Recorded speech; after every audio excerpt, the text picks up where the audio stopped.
Well, no, you can't pay much attention to those type of things, but you actually see them. So you see them like when you just run across your news feed and things like that. But that's not gonna change anything that we do here. Is there even like a little nod? Man, that's good.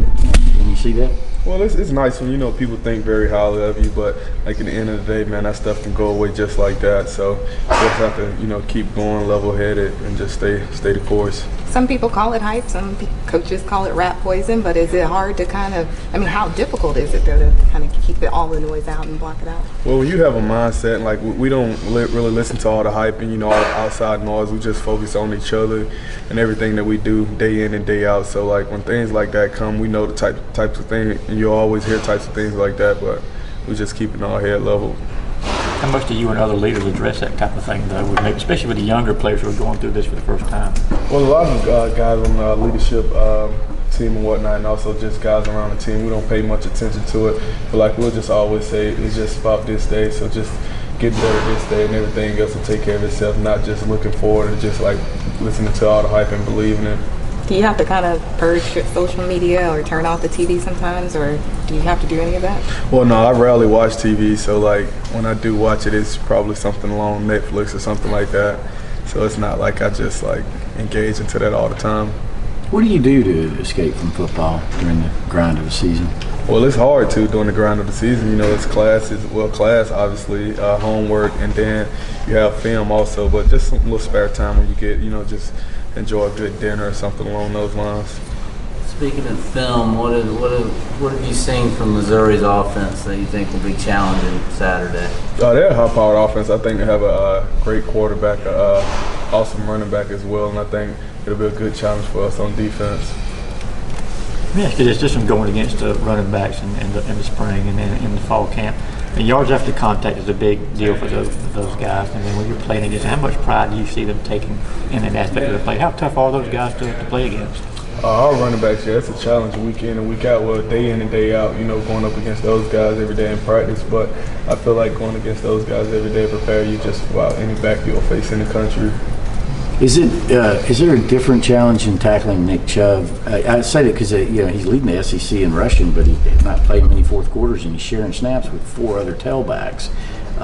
Is there anything special about when you see 27 coming through the hole and you're like, all right, it's me and him now? Well, you definitely better have your helmet tight and your shoulder pads, make sure they're all intact, because he's a load definitely when he's coming through the hole. So you have to have your form tackle down as well, or just get him down any way you can. Roquan, are you on the punt coverage team? I am. What's your role on that, and what's Cam brought to that unit? I know you guys aren't giving up many yards on punt returns this year. Yeah, he's an awesome punter, but I'm a left tackle on the punt unit, and he's an awesome guy, man. He hits bombs. Like last game, hit like a 50-something yarder, so it's fun covering those type of kicks for a guy who actually enjoy doing what he do and everything like that. So I enjoy it. How much has that helped the defense overall to be able to flip the field like that? It's big, momentum. It's big momentum plays as well as flipping the field if you're down on your own 20, 30-yard line and then flip it to the opponent's 40, 30-yard line. So that's big time. How do you think you guys are doing? I know that the secondary will be tested a lot this week with affecting the quarterback, maybe if you're not blitzing with a 3 or 4 man rush. Can you ask that again? Affecting the quarterback on the pass rush, how do you think this defense is doing? I think we got exceptional pass rushers, so affecting the quarterback will be huge this week, getting him uncomfortable and making him make some ill-advised throws and whatnot. So I think that'll be key in this game. You played as a true freshman, right? I did. How many guys, I know you probably don't know the exact number, but about how many guys out of your true freshman class played or played a good bit?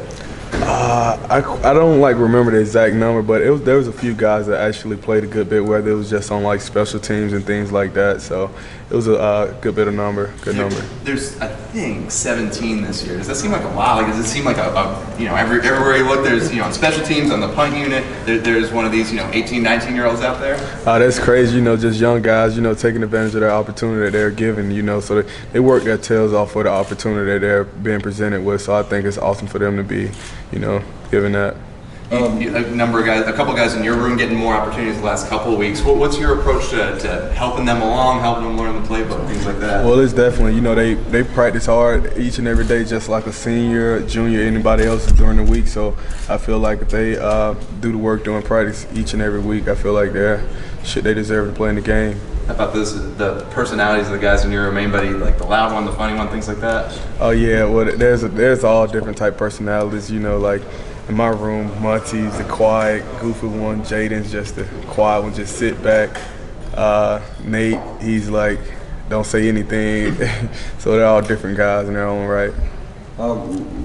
Roquan, following up on the younger player, I mean, with the different situation now at the linebacker spot right next to you, how do you see from obviously Rice being able to take on the bigger old man?